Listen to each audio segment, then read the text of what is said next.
সারা শরীর ভিজে একাকার। তোরা পাইপ বন্ধ করতে না পেরে আহানকে তো ভিজিয়েছেই, সাথে নিজেও ভিজে জবজবে হয়ে আছে। আহান হাতের ব্যাগটা ফেলে এগিয়ে গিয়ে মোটরের সুইচটা অফ করতেই পানির প্রবাহ বন্ধ হলো। তোরা একপাশে মাথা নিচু করে দাঁড়িয়ে আছে, আর আহান দু হাতে বুকে গুজে ওর দিকে ভীষণ শান্ত চোখে চেয়ে আছে। তোরা কিঞ্চিত ঘাড় ঘুরিয়ে দেখে নিল আহানের অবস্থান। লোকটা এক চোখে চেয়ে ঠায় দাঁড়িয়ে আছে শান্তভাবে, কিন্তু এই নিস্তব্ধতা যে তুফানের আগের আভাস তা তোরা বেশ বুঝতে পেরেছে। লম্বা চওড়া শরীরটায় আকাশি রঙের শার্টটা ভিজে লেপ্টে আছে, চুলগুলো দিয়ে পানি টপকে পড়ছে। হালকা রঙের শার্টটা বুকে লেপ্টে থাকায় পুরুষালী লোমশ বুকটা স্পষ্ট দেখা যাচ্ছে। ফট করে চোখ সরিয়ে নিল তোরা।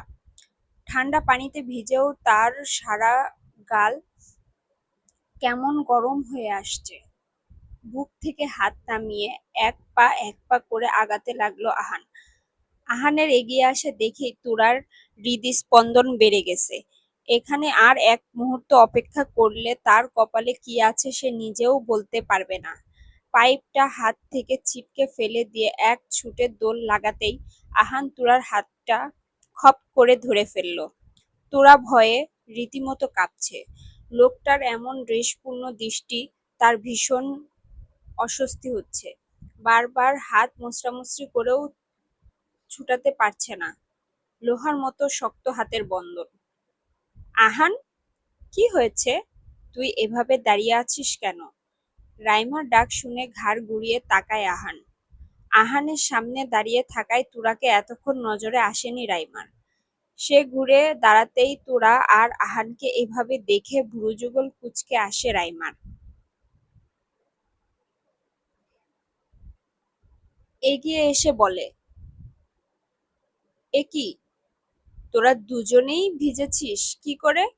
তারপর এদিক ওদিক তাকিয়ে আবারও বলল, বৃষ্টিও তো হয়নি, তাইলে তোরা দুটিতে এমন জবজবে হলি কি করে? সেটা এই মেয়েটাকে জিজ্ঞেস করো। ওকে কে বলেছে বাগানে পানি দিতে? যেটা পারে না সেটা করতে যায় কেন? নিজে তো ভিজেছেই, আমাকেও ভিজিয়েছে। ওর সাহস কি করে হলো আমার বাগানে ঢোকার? দাঁতে দাঁত খিচিয়ে বলল আহান। এমন চাপা ধমকে কেঁপে উঠল তুরা। রাইমা ব্যাপারটা পুরোপুরি বুঝতে না পারলেও তার ভাই যে হাই লেভেলে খেপে গেছে তা বেশ বুঝতে পারছে। তাই পরিস্থিতি সামাল দিতে এগিয়ে গিয়ে তুরাকে এক হাত ধরে বলল, আসলে আমি এনেছিলাম ওকে বাড়িটা ঘুরিয়ে দেখাতে। ওর কোনো দোষ নেই, ছোট মানুষ বুঝতে পারেনি। তুই রাগ করিস না প্লিজ। আহান এখনো মুখটা ভীষণ শক্ত করে রেখেছে। আহানের এমন মুখভঙ্গি দেখে তোরার সাহস হয়নি আবারও চোখ তুলে তাকানোর। রাইমা এবার খানিক তাড়া দিয়ে বলল, তুই আর দাঁড়িয়ে থাকিস না ভাই, তোর তো ঠান্ডার সমস্যা আছে, শিগগির উপরে গিয়ে চেঞ্জ করে নে। আহান তোরার দিকে একবার তাকিয়ে গটগট করে হাঁটা ধরল। আহান যেতেই তোরা যেন হাঁপ ছেড়ে বাঁচল। লোকটা এত রাগী, এই রকম গম্ভীর মানুষ তোরা কখনো দেখেনি। আহান যেতে রাইমা তোরাকে সামনে দাঁড় করিয়ে বলল, এইটুকু সময়ের মধ্যেই কি দিয়ে কি করলি বলতো? এসব কি করে ঘটালি? আসলে আমি ভেবেছিলাম গাছগুলোতে একটু পানি দিই, গোড়াগুলো শুকিয়ে আছে তো। কিন্তু উনি হুট করেই কোত্থেকে এসে পিছন থেকে ডাকলেই আমি তাল সামলাতে না পেরে পাইপ ফসকে উনার গায়ে পানি পড়ে গেল। কাঁদো কাঁদো গলায় বলল তুরা, যেন নার্সারিতে পড়া বাচ্চা বই হারিয়ে ফেলেছে। তোরার এমন বাচ্চা বাচ্চা মুখ দেখে রাইমা ফিক করে হেসে দিয়ে বলল, তুই একদম বাচ্চা তোরা, কিন্তু তোর উনি কিন্তু ততটাই কড়া। এমন ভুল আর ভুলেও করিস না যেন। যেই রিয়াকশনটা দিয়েছিল, খুন না করে যে ফেলেনি তাই অনেক, বললেই তোরাকে ধরে বলল, আচ্ছা এখন চল তো, এমন ভেজা গায়ে বেশিক্ষণ থাকলে ঠান্ডা লেগে জ্বর আসবে। চুপচাপ ঘাড় নাড়িয়ে সম্মতি দিয়ে রাইমার সাথে হাঁটা ধরল।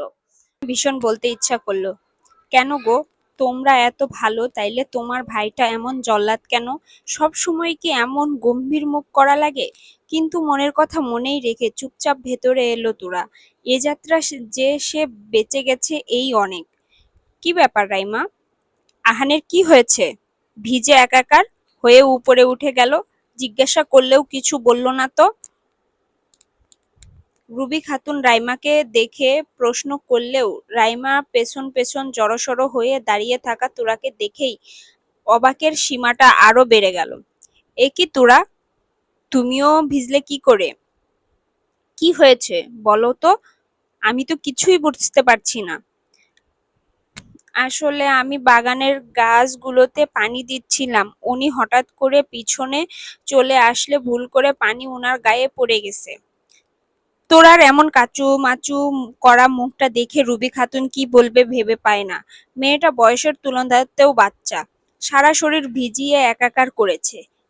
বাহ নাথ বউ, তোমাকে দাদুভাইকে হাত করার কথা বললাম, তুমি শুরুও করে দিয়েছো। তুমি তো একেবারে এক কাঠি উপরে। সোফাতে বসে থাকা আমেনা খাতুনের কথা আর আগা মাথা কিছুই বুঝলো না তোরা। ড্যাব ড্যাব করে তাকিয়ে থাকতেই আমেনা খাতুন আবারও বলল, বেশ ভালো, বেশ ভালো। কিন্তু নাথ বউ, আমাকে একটা কথা বলো তো, এভাবে দাদুভাইকে ভিজিয়ে দিয়ে তুমি কি করে হাত করবে? আমেনা খাতুনের কথার মানে তো বুঝতেই পারছে না তোরা। তার উপর বিব্রত হচ্ছে। সে তো ইচ্ছে করে ভিজায়নি, এখানে হাত কিভাবে করলো? ভাবতে ভাবতেই হাঁচু বলে হাঁচি দিয়ে উঠল। উফ দিদুন, তুমিও না। এমনিতেই বেচারি তোমার গুণধর নাতির ধমকে চুপসে আছে, আবার তুমিও যাতা বলছো। বলেই তুরার দিকে ফিরল রাইমা। আর দুই আর তুই যা তো শিগগির জামা কাপড় পাল্টে নে। এই অসময়ে ঠান্ডা বাঁধাবি নাকি? এখনই গিয়ে জামা কাপড় পাল্টে আয়। তোরা ঘাড় নাড়িয়ে সম্মতি দিয়ে উপরে চলে গেল ভেজা গায়ে। তোরা যেতেই রুবি খাতুন ফোঁস করে একটা দীর্ঘশ্বাস ছাড়ল। আমেনা খাতুন হা হা করে হেসে উঠল, সাথে রাইমাও। অসময়ে বিকেলে ভিজে তোরার ঠান্ডা লেগে গেছে। বারবার হাঁচি কাশি দিতে দিতে চোখ আর নাকের পাটা লাল করে ফেলেছে। রাত প্রায় 10টা। সবাই মিলে একসাথে রাতের খাবার খেলেও আহার নিচে নামেনি। এতে অবশ্য তুরা বেশ স্বস্তি পেয়েছে। বিকেলের ওই ঘটনার পর তুরা আহানের সামনেও আসতে চায় না। রাতের খাবার শেষ করে ডাইনিংয়ে বসেই টিভি দেখছিল রাইমা আর তার দিদুন। রুবি খাতুন পেছনে রান্নাঘরে কাজ সারতে। তোরা এদিকে আয় তো মা। ইনসাফ মাহবুবের ডাকে তোরা রাইমার পাশ থেকে উঠে গিয়ে দাঁড়ালো তার পাশে। ইনসাফ মৃদু হেসে বলল, বস আমার কাছে, তোর সাথে কথা আছে। তোরা বসতে ইনসাফ কতগুলা কাগজ তোরার হাতে ধরিয়ে দিল। তোরা কৌতূহলী হয়ে কাগজগুলো হাতে নিয়ে পড়তেই থমকে গেল। অবাক হয়ে বলল, এগুলো তো ভর্তির কাগজপত্র। তোরার আগেই বললেন ইনসাফ মাহবুব। তোরা ছলছল দৃষ্টিতে তাকিয়ে আছে। ইনসাফ মাহবুব আবারও হেসে বলল, এগুলো তোর ভর্তির কাগজ। আমি লোক পাঠিয়ে তোর চাচার বাড়ি থেকে তোর সকল কাগজপত্র আনিয়েছি আজ সকালেই। আমি নিজে গিয়ে তোর ভর্তির সব কাজ করে এসেছি। ভার্সিটির অনেকেই আমার চেনা জানা, তোর কোনো অসুবিধা হবে না। তোরার গাল বেয়ে দুফোঁটা পানি গড়িয়ে পড়ল। বাবা মারা যাওয়ার পর লেখাপড়া তার কাছে দুঃস্বপ্নের মতো হয়ে গিয়েছিল।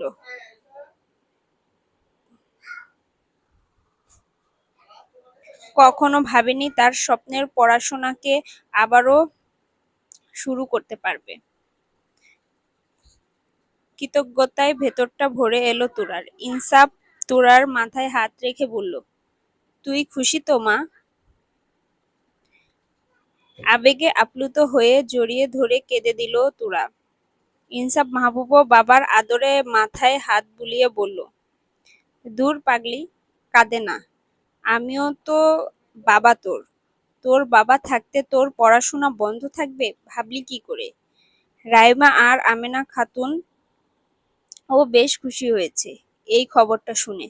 তোরা কি তোরাকে কি তাদের মনেও কখনো অভিযোগ নেই? তারা তো সুন্দর একটা পরিবার চায়, আর অমন নিষ্পাপ মুখটার দিকে তাকালেই প্রাণ থেকে ভালোবাসা আসে। তোরা থেকে উঠে গাল প্রসারিত করে হেসে বলল, আমি এতদিন ভাবতাম বাবা আমায় একা ফেলে চলে গেছে, কিন্তু ভুল ছিলাম। বাবা তো তার মতোই আরেকটা বাবা রেখে গেছে আমার জন্য। তোরার কথা শুনে ইনসাফ সহ বাকিরাও খুশি হয়। ইনসাফ আরো কিছুক্ষণ তুরার সাথে কথা বলে ঘরের উদ্দেশ্যে উঠে যায়। তার পরপরই রুবি খাতুন আসে, হাতে একটা কাপ নিয়ে তুরার পাশে বসে বলে, এই নাও আদা দেওয়া চা, খেয়ে নাও, তোমার ভাল লাগবে। এমন অসময়ে ঠান্ডা বাঁধানো মোটেও ভালো কথা না। তোরাও বাধ্য মেয়ের মতো গ্লাসটা নিয়ে চা খেতে শুরু করে। চারজন মিলে আরো কিছুক্ষণ কথা গল্প করে। রুবি খাতুন উঠে যেতে নিলেই আমেনা বলেন, কোথায় যাচ্ছ বৌমা? এই তো আহানের ঘরে যাচ্ছি মা। পানিতে ভিজে ওরও ঠান্ডা লেগে গেছে, কফি দিয়ে আসি, ভাল লাগবে ওর। তুমি দাঁড়াও নাত বউ। আমেনা খাতুনের ডাকে তুরা বলল, জি দিদুন, যাও দাদু ভাইকে কফিটা তুমি দিয়ে আসো। দিদুনের কথায় তুরা চোখ গোল করে তাকিয়ে আছে। কি, সে যাবে কিনা এই জল্লাদ লোকটার ঘরে? তখন না হয় রাইমা আপু এসে বাঁচিয়ে দিয়েছে, এবার হাতের কাছে পেলে কিমা বানিয়ে ফেলবে। এত ভাবার কি আছে? তোমার স্বামীর প্রতি একটা দায়িত্ব আছে তো, এখন তো তোমাকেও বুঝতে হবে সবটা। কিন্তু দিদুন, কোনো কিন্তু নয়, যাও এক্ষুনি কফিটা নিয়ে দাদুভাইকে দিয়ে আসো। মিনমিনিয়ে বলতে নিলেও আমেনা খাতুনের কথায় আর প্রত্যুত্তর করার সাহস হয় না তোরার। অগত্যা কফিটা নিয়ে ওরই আসতে হলো উপরে। আল্লাহর নাম জপতে জপতে উপরে এসে দাঁড়ালো আহানের ঘরের সামনে। বুকের ভেতরে দ্রিম দ্রিম শব্দ স্পষ্ট শুনতে পাচ্ছে, যেন নিজে স্বেচ্ছায় বলি হতে যাচ্ছে জল্লাদের ঘরে। সাত পাঁচ ভাবা বন্ধ করে নিজেকে সামলে আস্তে ধীরে দুটো টোকা দিল দরজায়, কিন্তু কোনো সাড়া শব্দ নাই। কিছুক্ষণ থেমে আবারও টোকা দিল, কিন্তু এবারও কোনো সাড়া শব্দ নাই।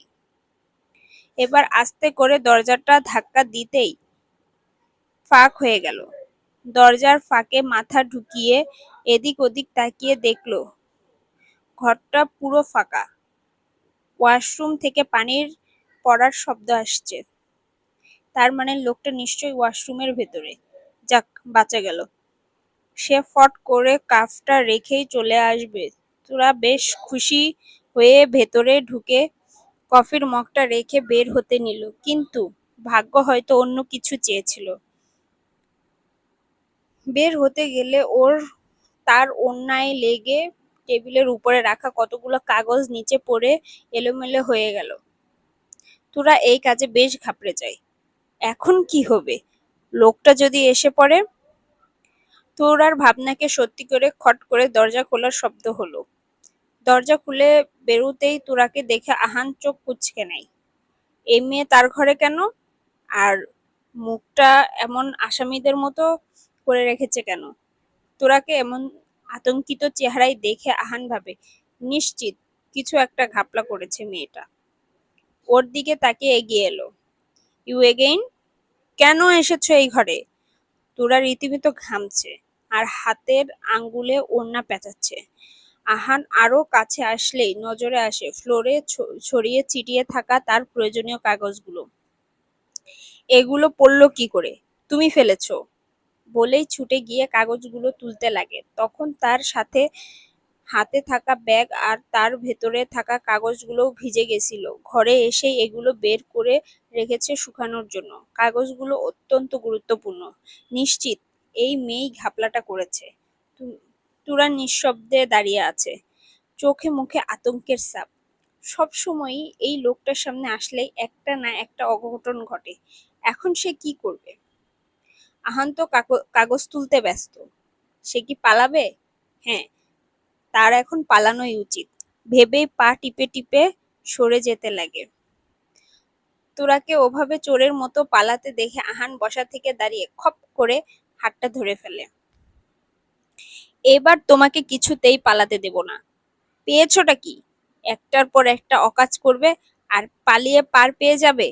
No way, I am not gonna let you. Get out of this. এসে থেকেই একটার পর একটা ঝামেলা করেই যাচ্ছ আমার লাইফে।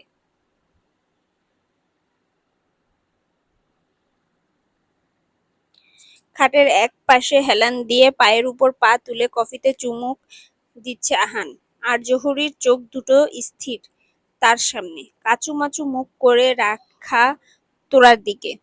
সে চেহারায় ভীষণ বিব্রতকর ছাপ ফেলে এলোমেলো ভাবে কাগজগুলো গুছাচ্ছে। তোরা পালাতে নিলে আহান ধরে তাকে কাগজগুলো গুছানোর কাজে লাগিয়ে দিয়ে বলেছে, যতক্ষণ না কাগজগুলো ঠিকঠাক আগের মতো গুছিয়ে দিতে পারবে ততক্ষণ বেরোতে পারবে না। তোরা মনে মনে ভীষণ অসহায় অনুভব করছে। কাগজগুলো কি সব ছক আঁকা আর দাগ টানা। এখন সে বুঝবে কি করে কোনটা আগের কোনটা পরের। ফ্লোরে দুই পা ভেঙে বসে কাগজগুলো নিয়ে নাড়াচাড়া করছে আর সাজানোর চেষ্টা করছে। লোকটা ঠিক জানতো সে পারবে না, তবুও ইচ্ছা করেই তাকে এই কাজটা দিল। আসলেই জল্লাদ, ভীষণ জল্লাদ। সে নাকি আবার ভার্সিটির লেকচারার। আল্লাহ জানে ক্লাসে স্টুডেন্টসদের উপর কোন ধরনের অত্যাচার চালায়। হয়েছে, আর কতক্ষণ লাগবে? আহানের ডাকে হুঁশ ফিরে তুরার। সে এতক্ষণ মনে মনে আহানকে হাজারটা গালি দিতে ব্যস্ত ছিল, কিন্তু কাগজগুলোর তো একটাও গোছানো হয়নি। কোনো রকম সবগুলো একত্রিত করে উঠে এসে আহানের সামনে ধরে।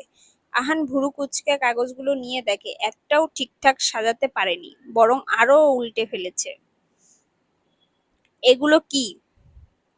কাগজ, মিনমিনিয়ে উত্তর দিল তোরা। সে তো আমিও দেখতে পাচ্ছি কাগজ। তোমাকে কি করতে বলেছিলাম? এবার তোরা কোনো প্রতিউত্তর করল না, চুপচাপ মাথা নিচু করে হাতের আঙ্গুলে ওড়না পেঁচিয়ে যাচ্ছে। ফোঁস করে নিঃশ্বাস ছাড়ল আহান। এই মেয়ে সব কথাই চুপ করে থাকে, আর কি কি ঝামেলা ডেকে আনবে আল্লাহ জানে। ফট করে উঠে দাঁড়ালো আহান। আহানের এভাবে হুট করে দাঁড়িয়ে যাওয়া দেখে তোরা ভয়ে দু কদম পিছিয়ে যায়। ভীষণ ভয় হচ্ছে তার মনে, লোকটা কি তাকে বারান্দা দিয়ে ছুঁড়ে ফেলে দিবে। আহান আরেক পা এগিয়ে এলো। তোরা ভয়ে ঢোক গেল দুবার। তোমাকে যদি আরেকবার আমার ঘর বা কোনো জিনিসের আশেপাশেও দেখি, তাহলে আমার চেয়ে খারাপ কেউ হবে না। শান্ত কণ্ঠে আহানের হুমকি শুনে তোরা চোখ দুটো গোল গোল করে চেয়ে রইল। আহান খানিক থেমে আবারও বলল, মনে থাকবে? তোরা ঘন ঘন হ্যাঁ সূচক মাথা নাড়ল। আহান কাগজগুলো নিয়ে ঠিক করতে করতে ব্যস্ত স্বরে বলল, এখন যেতে পারো। তোরা তাও ঠাই দাঁড়িয়ে আছে, যেন এ দুনিয়ায় আর নেই। আহান এদিকে ফিরে দেখে তোরা কাগজগুলোর দিকে হা করে তাকিয়ে আছে, নড়চড় বাদেই। কি হলো, এখানেই থেকে যাওয়ার ইচ্ছা আছে তোমার? গমগমে ধমকের সুরে শুনে তোরা স্তম্ভিত পেতেই এক ছুটে বেরিয়ে যায় দরজা দিয়ে। একেবারে ঘরের ভেতর গিয়েই থামে। আচ্ছা পাগল মেয়ে তো, এ থাকলে দুদিনে আমি পাগল হয়ে যাব, বলেই দম ছেড়ে আবারও নিজের কাজে ব্যস্ত হয়ে গেল আহান। আর এদিকে তোরা ঘরে এসে ঘন ঘন নিঃশ্বাস ছাড়ছে। একটুর জন্য বেঁচে গেছে বাবা, লোকটা আস্ত জল্লাদ। কিরে তোরা, গেলি তো ভাইকে কফি দিতে, এভাবে দৌড়ে এলি যেন ভূতে তাড়া করেছে। বিছানা গোছাতে গোছাতে বলল রাইমা। ভূত না, রাক্ষস, রাক্ষস। তোমাদের বাড়িতে একটা রাক্ষস আছে, যে যখন তখন আমায় ধরে চুরমুর বানিয়ে ফেলবে। বলেই ওয়াশরুমের দিকে গেল তুরা। রাইমার তুরার যাওয়ার পানে চেয়ে মুচকি হেসে আবারও কাজে ব্যস্ত হলো। সকালবেলা বেশ উৎফুল্ল মনে আয়নার সামনে দাঁড়িয়ে রেডি হচ্ছে তুরা। হালকা মিষ্টি কালারের একটা চুড়িদার পরেছে, লাল সাদা রঙের মিশ্রণের ওড়নাটা গলায় পেঁচিয়ে একপাশে ঝুলিয়ে নিল। আর তার ভার্সিটির প্রথম দিন, সেই ছোটবেলার মতো আনন্দ হচ্ছে তোরার। প্রথম স্কুলে যাওয়ার দিনও এমনই প্রফুল্ল লেগেছিল তোরার। ভাবতেই কেমন মনটা আনন্দে নেচে উঠেছে। আনন্দে আত্মহারা হয়ে দুবার লাফিয়ে নেচে উঠল তোরা। এভাবে বাদরের মতো লাফাচ্ছ কেন? পরিচিত কণ্ঠস্বর শুনে ঘুরে দাঁড়ালো। সামনে দাঁড়ানো চুট পড়া লোকটাকে দেখে শুকনো ঢোক গেল। তোরা, এই লোকটা এই ঘরেও হাজির হয়েছে। আচ্ছা বজ্জাত তো, এখন কি এর জন্য আনন্দ প্রকাশ করা যাবে না? দরজায় দাঁড়িয়ে পকেটে হাত গুজে ভুরু কুচকে তাকিয়ে আছে আহান। তুরাকে আবারও সঙের মতো দাঁড়িয়ে থাকতে দেখে মেজাজ বিগড়ে এলো আহানের। মেয়েটাকে যাই বলা হোক না কেন, টিপ টিপ করে তাকিয়ে থাকে। মাথায় এই মুহূর্তে ভীষণ রাগ হলো আহানের, কিন্তু রাগ করার সময় নেই। সে তো এসেছিল দরকারের একটা বই নিতে। শিক্ষক হওয়ার দরুন তার অনেক বই পড়া হয়। ওর নিজের ঘরের বুকশেলফে সব বই আটে না বলে রাইমার ঘরেরটাতেও কতগুলা বই রাখা। ছোটবেলায় আহান আর রাইমা যখন একসাথে থাকতো, যখন ইনসাফ মাহমুদ এই ঘরে অ্যাডজাস্ট বুক সেলফটা বানিয়ে দিয়েছিল, তোরাকে ওভাবে স্থির দাঁড়িয়ে থাকতে দেখে আহান চুপচাপ ঘরে ঢুকে এসে বুক সেলফ থেকে একটা বই বের করে নিল। তোরার দিকে এক নজর তাকিয়ে বলল, সকালবেলা করে এমন বাদর সেজে লাফাচ্ছ কেন? আহানের এমন কথায় চোখ মুখ কুঁচকে নিল তোরা। ইচ্ছে করছে লোকটার মাথা ফাটিয়ে দিতে। আজ প্রথম দিন ভার্সিটিতে যাবে বলে একটু কাজল আর হালকা লিপস্টিক দিয়েছিল, আর লোকটা তাকে বাদর বলছে। সে নিজে যে একটা হনুমান, সেই খেয়াল আছে? কোনো উত্তর না দিয়েই মুখ ফুলিয়ে দাঁড়িয়ে থাকলো তোরা। এই বজ্জাত লোকটার সাথে কথা বলার কোনো মানেই হয় না। আহানও আর অপেক্ষা না করে চোখে মুখে একরাশ বিরক্তি নিয়ে বেরিয়ে গেল। আহান যেতেই তোরা হাঁপ ছেড়ে বাঁচল। এই লোকটা কোন দেশের হনুমান ভেবে পায় না, আস্ত বন মানুষ। আরো কিছুক্ষণ ব্যাগ গুছিয়ে নিচে নেমে এলো তোরা। ইনসাফ মাহবুব ডাইনিং টেবিলে বসে খবরের কাগজ পড়ছে। রাইমা রান্নাঘরে রুবি খাতুনের সাথে সাহায্য করছে। তুরা চুপচাপ গিয়ে ইনসাফ মাহমুব এর বাম পাশে বসে। তুরাকে দেখে ইনসাফ প্রজ্বলিত হয়ে বললেন, বাহ, তুই তো একেবারে রেডি হয়েই নেমেছিস। আচ্ছা, এখন শিগগির নাস্তা করে নে। তোরা সামান্য হেসে মাথা নাড়ায়। রান্নাঘর থেকে রাইমা আর রুবি খাতুন খাবার নিয়ে এনে সামনে রাখলেন। রাইমাও পাশে বসে খাওয়া শুরু করলো একসাথে। রুবি খাতুন গেছেন আমেনার ঘরে খাবার নিয়ে। সকালের খাবারটা তিনি ঘরে বসেই খান। খাওয়ার মাঝে ইনসাফ মাহবুবের ফোন বেজে উঠল। ফোনে কথা শেষ করে আহানের দিকে চেয়ে বললেন, আহান, তোরাকে তুমি সাথে করে নিয়ে যাও। এতক্ষণ চুপচাপ নাস্তা করছিল আহান। কোনো দিকে না চেয়েই বাবার কথায় খাওয়া থামিয়ে বলল, হোয়াট? আমি কেন? হ্যাঁ, তুমিই নিয়ে যাবে। আমার একটা গুরুত্বপূর্ণ কাজ পড়ে গেছে।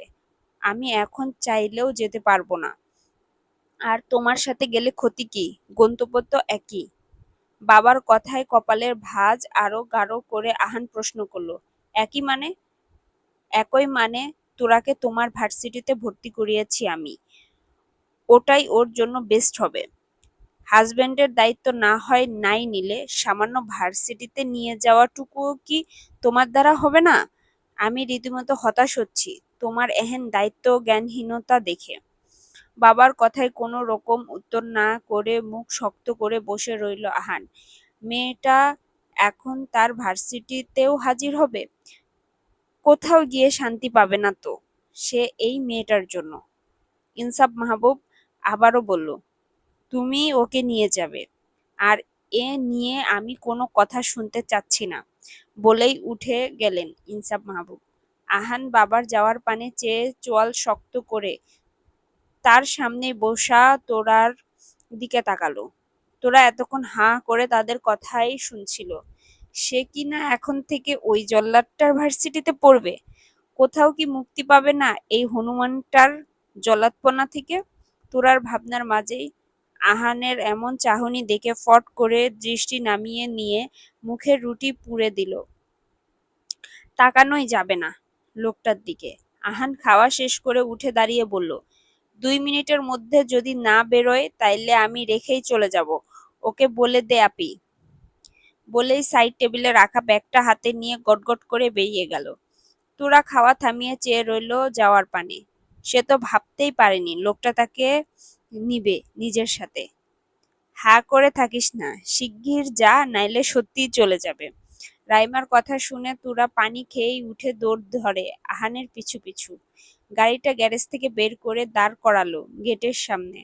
তুরা দ্বিধাদ্বন্দ্ব নিয়েই পেছনের দরজা খুলতে গেলে আহান বলে উঠল, I am not your driver. চুপচাপ সামনে এসে বসো, উইদাউট এনি ওয়ার্ডস।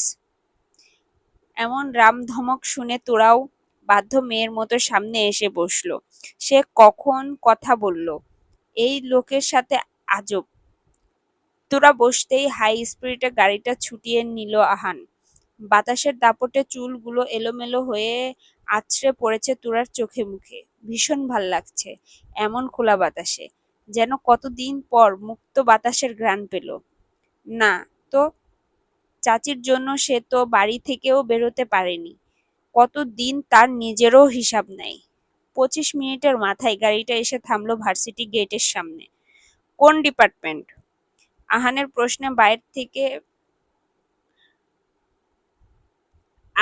প্রশ্নে বাইরের দিক থেকে ঘাড় ঘুরিয়ে তাকায় তোরা। হুঁ, মন কোথায় থাকে? কোন ডিপার্টমেন্ট তোমার? ম্যাথমেটিক্স। এটাই বাকি ছিল, বিড়বিড়িয়ে বলল আহান। কিছু বললেন না? সোজা ঢুকেই বাম পাশের বিল্ডিংটার দোতলায়। বলতেই তোরাও ঘাড় কাত করে সম্মতি জানিয়ে গাড়ির দরজা খুলতে গেলে আহান আবারও বলল, একটা কথা কান খুলে শুনে রাখো। ভার্সিটিতে তোমার আর আমার এই ইউজলেস বিয়েটার ব্যাপারে যেন কেউ না জানে। আই রিপিট, কেউ না। Mind it. বিনিময়ে তুরা মলিন হাসল, কিঞ্চিত ঘাড় নাড়িয়ে বেরিয়ে আসলো গাড়ি থেকে। সে নিজেও চায় না এই নামমাত্র বিয়েটার ব্যাপারে কেউ জানুক, যার কোনো বাস্তবিক অর্থই নেই। সে যে পড়াশোনা করতে পারছে এই অনেক। আপাতত আর কিছুই চায় না সে। 7-5 ভাবতে ভাবতেই ভেতরে ঢুকলো তুরা। আহানের কথা মতো বাম দিকের বিল্ডিং এর দিকে যেতে লাগলো। সিঁড়ি বেয়ে উঠতে নিলেই হুট করে কারোর সাথে বেশ জোরে ধাক্কা লেগে পড়তে নিলেই পাশের দেয়াল ধরে সামলে নিল নিজেকে। এই সরি সরি বলেই হাত থেকে পড়ে যাওয়া বইগুলো তুলতে লাগলো মেয়েটি। তুরা কিছুক্ষণ আগাগোড়া পরখ করলো মেয়েটাকে। কালো রঙের জিন্সের সাথে হালকা সবুজ একটা কুর্তা পরে আছে। এলোমেলো চুলগুলোর ঝুঁটি করে রাখা। তোরার সাথে ধাক্কা লাগিয়ে বইগুলো ছিটিয়ে পড়েছে। তোরাও ঝুঁকে এক এক করে বইগুলো তুলে মেয়েটির হাতে দিল। বিনিময়ে প্রগাঢ় হেসে মেয়েটি বলল, so nice of you dear. It's okay বলে তোরাও হেসে প্রত্যুত্তর করলো। First year? মেয়েটি প্রশ্নে তুরা সম্মতিসূচক মাথা নাড়লে মেয়েটি গাল প্রসারিত করে হাত বাড়িয়ে বলল, হেই সেম, আমি ফারিয়া। ইউ? তুরা, তাকওয়াল তুরা। তোরাও হাত বাড়িয়ে দিল। বাহ, ইউনিক নেম, নাইস, থ্যাঙ্কস। কোন ডিপার্টমেন্ট? ম্যাথমেটিক্স। তোরার কথায় যেন মেয়েটি আরো খুশি হলো। বাহ, আমিও। ভালোই হলো তোমাকে পেয়ে, না তো আমার একা একাই ক্লাসে যেতে হতো। তোরাও সৌজন্যমূলক কথা বলে এগিয়ে গেল ক্লাসের দিকে ফারিহার সাথেই। ক্লাসে গিয়ে বসতেই কিছুক্ষণ পরে একটা ছেলে ঠিক তাদের বেঞ্চের পাশে দাঁড়িয়ে এদিক ওদিক ঘুরে তাকিয়ে ওদের কাছে এসে বলল, হাই, আমি সাদমান। তুমি স্যাডম্যান না হ্যাপিম্যান তা দিয়ে আমাদের কি? ফারিয়ার কথায় বোকা বনে গেল গোল ফ্রেমের চশমা পরা লম্বা চিকন গড়নের ছেলেটি। চশমাটা নাক থেকে উপরে তুলে আবারও হেসে বলল, স্যাড ম্যান, হ্যাপি ম্যান, কোনোটাই না। It's Sadman. You can call me Saad. সে তুমি সাদ হও আর টিন, তাতে আমার কিছুই না। কি বলতে চাও সেটা বলে কেটে পড়ো। আসলে আমি আজকে ফার্স্ট এসেছি, আশেপাশে কোনো সিটও ফাঁকা নেই। তোমাদের আপত্তি না থাকলে আমার সাথে সিট শেয়ার করবে প্লিজ। সাদমানের কথায় ফারিয়া কিছুক্ষণ আগাগোড়া পরখ করে নিল। ফারিয়া এমন নজরে ছেলেটা বেশ বিব্রত বোধ করলেও পরে ফারিয়া কি একটা ভেবে আমার দিকে সরে এসে এক কোণায় জায়গা করে দিল। সাদমান ধন্যবাদ জানিয়ে পাশে বসতে ফারিয়া আমার কাছে এসে বলল, ওকে বসতে দিয়েছি বলে তোমার কোনো আপত্তি নেই তো ডিয়ার? না না, আমার কেন আপত্তি থাকবে? হ্যাঁ, আমি তো জানি তুমি লক্ষ্মী মেয়ে, বলেই তোরার গাল টেনে দিল। তোরা হাসলো ফারিহার এমন পাগলামি দেখে।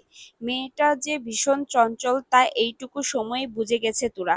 এখনকার এখন কার লেকচার জানো তোমরা? পাশ থেকে সাদমানের প্রশ্নে কিছুটা ভেবে ফারিয়া বলল, হ্যাঁ জানি। ম্যাথমেটিক্স ডিপার্টমেন্টের অ্যাসিস্ট্যান্ট হেড ইরফান স্যারের ক্লাস। আজই আমাদের ফার্স্ট ক্লাস নিবে উনি। আমার কাজিন, এই ভার্সিটিরই থার্ড ইয়ার। ওর থেকেই শুনলাম। শুনেছি স্যার নাকি তুখোড় হ্যান্ডসাম দোস্ত, বলেই তোরাকে একটা খোঁচা লাগিয়ে দিল। ফারিয়ার এমন কাণ্ডে হকচকিয়ে গেলেও নিজেকে সামলে নেওয়ার ক্লাসের আগেই আগমন ঘটল ইন করা সাদা শার্ট আর কালো প্যান্ট পরিহিত সুদর্শন লোকটির, যাকে দেখে সবাই দাঁড়িয়ে গেল। তুরাও সবার সাথেই দাঁড়িয়েছে। ফারিয়া দাঁড়িয়ে থাকা অবস্থায় তুরার কানের কাছে এসে বলল, হাই, স্যার তো আসলেই আস্ত চকলেট বান্ধবী। I am crushed. ফারিয়ার কথা শুনেও কোনো হেলদোল হলো না তোরার। সে হা করে চেয়ে আছে সামনে দাঁড়িয়ে থাকা তার স্যার নামক লোকটার দিকে। হাত উঁচিয়ে ইশারা করে সবাইকে বসতে বলেই ডায়েসে এসে দাঁড়ালো। আমি আহান, ইরফান মাহমুদ আহান, ম্যাথমেটিক্স ডিপার্টমেন্টের সাব হেড প্রফেসর। আজ তোমাদের সাথে আমার প্রথম ক্লাস, এবং আজ থেকে নিয়মিত আমিই তোমাদের ক্লাস নিব। আশা করছি সকলে গুড ম্যানার্স আর মডেস্টি বজায় রেখে কোঅপারেট করবে। তোরা এখনো হাঁ হয়ে আছে। শেষে কিনা এই জল্লাদটার ক্লাস তার রোজ করতে হবে, এই ছিল কপালে। তোরা তুই শেষ। এই বন মানুষ তো লাইফটা এবার আমাজন বানিয়ে ছাড়বে। চলবে ইনশাল্লাহ।